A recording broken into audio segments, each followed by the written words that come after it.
Australia was once the dream, the lucky country, a place where hard work once meant a house, a car, a holiday, and a future. But somewhere between the lockdowns, the red tape, and the rising cost of living, that dream cracked. So this isn't a rant.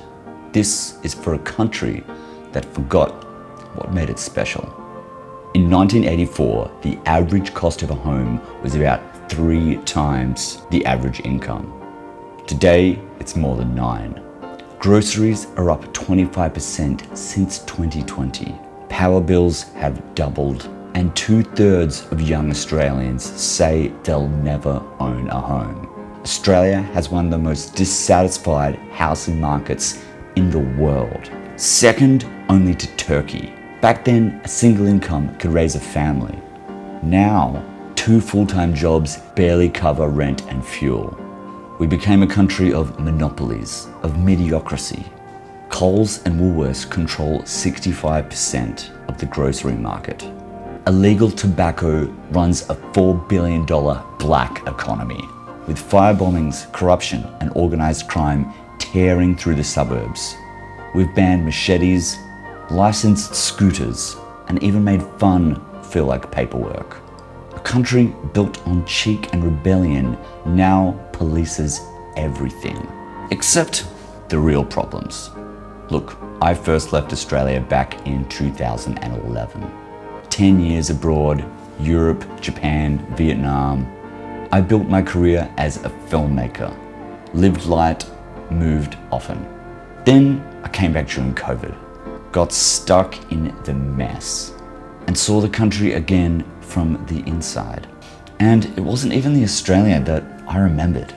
The red tape, the rules, the spirit, all gone. No more, "How you going, mate?" in the streets. Just people tired, quiet, waiting for the next 2-week holiday to Bali, just to feel alive again. The fun disappeared. Sydney lost its cool years ago when the lockout laws came in. Curfews killed the nightlife. Festivals vanished, ticket prices soared, and artists stopped touring. It just wasn't worth it anymore for them. We turned every creative outlet into a liability. So compare that to Berlin or Tokyo, cities that are buzzing till sunrise. Melbourne used to have edge, attitude, an underground scene. Now it feels sterilized, curated for Instagram, not for people. And then the infrastructure has never even caught up. Melbourne's population exploded from about 3 million to over 5 million in just 2 decades. But the systems stayed the same. Getting from one side of the city to the other can take up to 3 hours by public transport. In Berlin, a city with almost the same population, you can cross in just 30 minutes.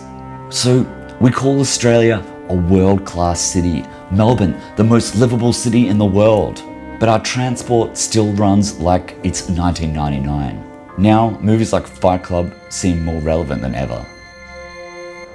God damn it, an entire generation pumping gas, waiting tables, slaves with white collars. Advertising has us chasing cars and clothes, working jobs we hate so we can buy shit we don't need. We've all been raised on television to believe that one day we'd all be millionaires and movie gods and rock stars, but we won't. We're slowly learning that fact. And we're very, very pissed off. Mass immigration has added even more pressure. Housing shortages, cultural tension, riots breaking out in major cities. In Melbourne, there was brawling in the streets, ugly clashes and arrests. There was a huge police presence, several hundred funneling the march down Broadway. There were fears today's march would be hijacked by neo-Nazi hate groups. Good evening. Warring protest groups have again caused weekend chaos in the heart of the city.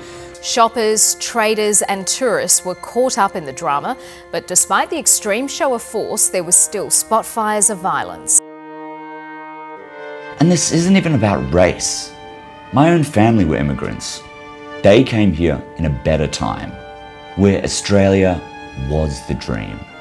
You could buy a house for 30 grand, leave your doors unlocked, and still make it home for dinner. That was the Australia that they knew. And that was the Australia that we were promised when we were growing up. Work hard and you can get what they have. Now we have bars on our windows, streets that don't feel safe anymore. And fun fact, one of the highest antidepressant use rates in the world. People don't talk to each other anymore. They scroll, they compare, they grind. Australia soon became a country of quiet desperation. Stressed, overworked, chasing paychecks just to stand still. The average person isn't living, they're maintaining, waiting for the weekend, waiting for the next public holiday, waiting for retirement to finally have time. That most will now never reach debt-free. I've spent this year traveling Asia, Japan, Vietnam, Bali, Thailand, and I can tell you, I earn less than a quarter of what I did in Australia. Yet my lifestyle is still better in every way. I can eat out every day, travel when I want to, live in comfort without drowning in bills. I buy time instead of things. So freedom isn't fear. And I meet people still optimistic about the future, something I don't see back home much anymore. So can Australia recover? Maybe, but I don't think soon. It will take decades. Because you can't fix a nation's spirit with handouts and housing schemes. You fix it by rebuilding what we lost. Community, humour, mateship, risk and hope. The kind of spirit that built Australia in the first place. Look, I still love Australia. It's beautiful, it's where I grew up, but I don't recognise it anymore. The dream became debt, the freedom became fear, and the fun became fines. So for now, I'll keep living smaller, feeling bigger. Because out here, earning less, owning less, I've somehow gained back everything that actually matters. Peace, purpose, and the joy of living life, not just surviving it. Australia has fallen.